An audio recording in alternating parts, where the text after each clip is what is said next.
गुरु प्यारी सास संगत जी, आप सभी को प्यार भरी राधा स्वामी जी। संगत जी, आज जो घटना मैं आपके सामने प्रस्तुत करने जा रही हूँ वह एक सच्ची घटना है जो कि इससे पिछले भंडारे दिल्ली के भाटी सेंटर में घटित हुई थी। संगत जी, यह घटना जिसने भी सुनी वह अपने आप को रोने से रोक नहीं पाया। संगत जी, हम सभी जानते हैं कि भाटी में हमेशा 3 दिन के भंडारे होते हैं, जिसमें 2 दिन कार दर्शन सवाल जवाब और तीसरे दिन सत्संग फरमाया जाता है।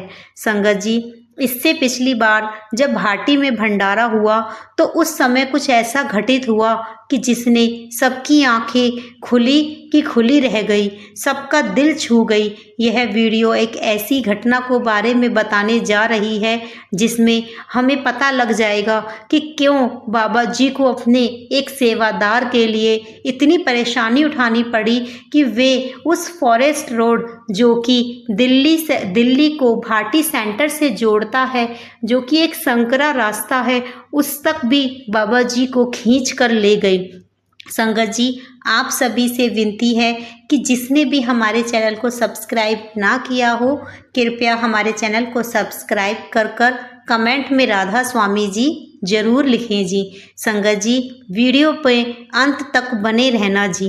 संगत जी, फॉरेस्ट रोड एक ऐसा संकरा रास्ता है जो जंगलों के बीच में से होकर गुजरता है।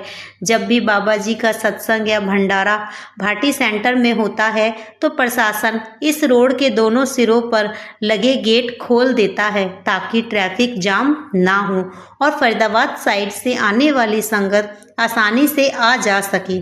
सेवादार इसी रास्ते से संगत को फरीदाबाद की ओर से आने जाने की सुविधा देते हैं।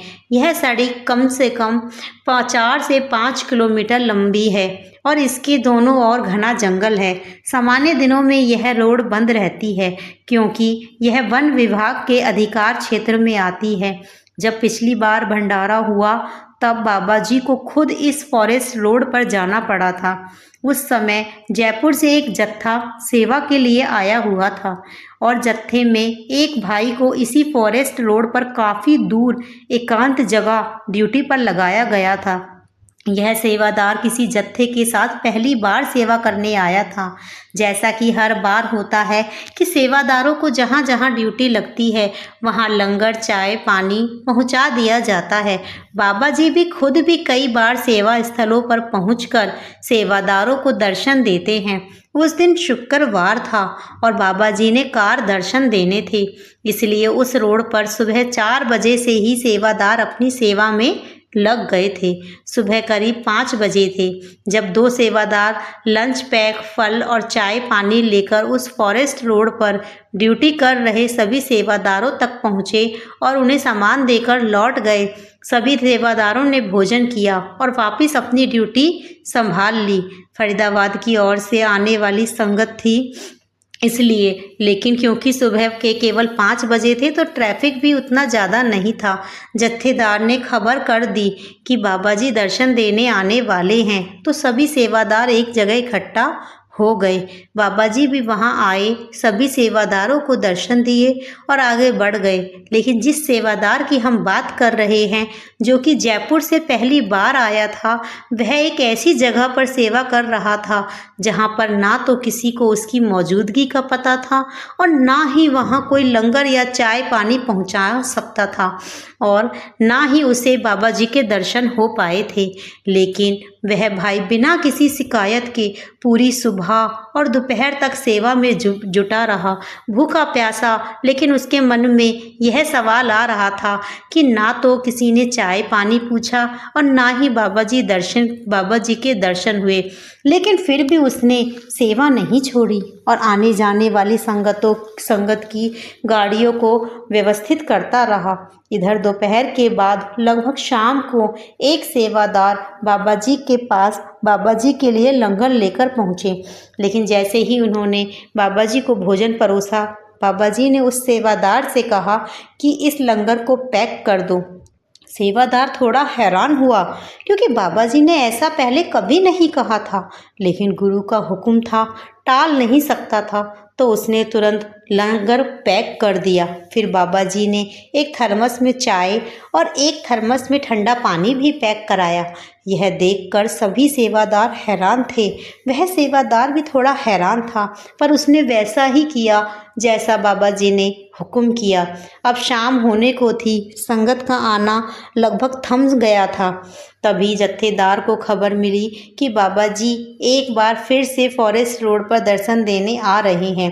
सभी सेवादार फिर से इकट्ठे हो गए, लेकिन किसी को यह नहीं पता था कि वास्तव में बाबा जी कहाँ जा रहे थे। जैसे ही बाबा जी ने अपनी गाड़ी में फॉरेस्ट रोड की ओर निकले तो रास्ते में ड्यूटी पर तैनात बाकी सेवादारों के पास वे बिना रुके सीधे एक खास मोड़ की ओर बढ़ते गए और जाकर ठीक उस जगह पर रुके जहां जयपुर से आया हुआ वह सेवादार सुबह से भूखा प्यासा अपनी ड्यूटी निभा रहा था। इधर सब सेवादार सोच में पड़ गए कि बाबा जी बिना दर्शन दिए आगे क्यों चले गए। किसी को भी अंदाज़ा नहीं था कि बाबा जी कहाँ जा रहे हैं। बाबा जी ने अपनी कार ठीक उस सेवादार के सामने रुकवाई। कार देखकर सेवादार को लगा कि संगत में से कोई फरीदाबाद का रास्ता पूछ रहा है।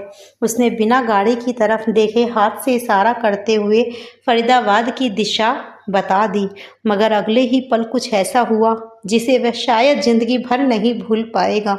उसके लिए तो खुशी का पल था, एक ऐसी खुशी जिसके लिए शायद हर वह व्यक्ति जो कि बाबा जी से प्यार करता है वह तड़पता है। गाड़ी का दरवाज़ा खुला और बाबा जी खुद बाहर आ गए। वह भाई पहले तो कुछ समझ ही नहीं पाया, लेकिन जैसे ही उसकी नज़र बाबा जी पर पड़ी वह हैरान रह गया। बाबा जी के हाथ में पैक किया हुआ लंगर था जिसे उन्होंने खुद पैक करवाया था। बाबा जी मुस्कुराते हुए उसके पास आए और बड़े ही प्यार से बोले, भाई भूखे पेट इतनी सेवा कैसे कर रहा है? यह ले, पहले कुछ खा ले। बस इतना सुनते ही उस सेवादार की आंखें भर आई। वह फूट फूट कर रोने लगा और कपकपाती आवाज़ में बोला, बाबा जी आपने मेरे लिए इतनी परेशानी क्यों उठाई? मुझे बुलवा लिया होता। बाबा जी ने बड़ी सहजता और बड़े ही प्यार से जवाब दिया, जब तू सुबह से मेरी संगत के लिए बिना खाए पिए सेवा में लगा है तो क्या मैं तेरे लिए इतना भी नहीं कर सकता? वह सेवादार अभी भी रो रहा था। उसकी आंखों में प्रेम के आंसू थे जो कि रुक ही नहीं रहे थे। फिर वह बाबा जी से कह बैठा कि बाबा जी अगर भूखा रहकर सेवा करने से आपके इतने करीब से दर्शन और बात करने का सौभाग्य मिलता है तो मैं तो हर दिन भूखा रहकर सेवा करने को तैयार हूँ। बाबा जी ने हल्के से मुस्कुराए, जैसे कोई पिता अपने समर्पित बेटे को देखकर खुश हो जाता है। फिर बिना कुछ कहे वे चुपचाप वहाँ से चले गए। जब बाद में बाकी सेवादारों को इस बात का पता चला तो वे भीतर तक शर्मिंदा हो गए, क्योंकि किसी ने भी उस अकेले भाई की हालत का ख्याल ही नहीं रखा था। किसी को भी पूरा दिन उसकी याद नहीं आई। लेकिन बाबा जी भला अपने एक सेवादार को कैसे भूल सकते हैं? साथ संगत जी, यही तो हमारे सतगुरु हैं जो लाखों की भीड़ में से भी अपने एक भूखे सेवादार को ना सिर्फ याद रखते हैं बल्कि उसके पास खुद चलकर जाते हैं। जो लोग हमारे बाबा जी के लिए आलोचना करते हैं कि हमारे बाबा जी तो कितनी खुशनुमा ज़िंदगी जीते हैं, उन्हें कितने उनके पास उनकी संगत दौड़ती रहती है, आगे पीछे सेवादार लगे रहते हैं, उन्हें भी समझ आ गया होगा कि हमारे बाबा जी अपने सेवादारों की संभाल कैसे करते हैं। आपने भी बाबा जी को अक्सर कहते सुना होगा कि मेरे सेवादारों जैसा कोई नहीं। उस दिन के बाद यानी रविवार को तक जब यह घटना सबके सामने आई तो सबको यह विश्वास हो गया कि जैसे बाबा जी कहते हैं कि मेरे सेवादारों के जैसा कोई नहीं, ऐसे ही हमारे बाबा जी के जैसा भी इस दुनिया में कोई इतना प्यार करने वाला सतगुरु हो ही नहीं सकता। राधा स्वामी जी।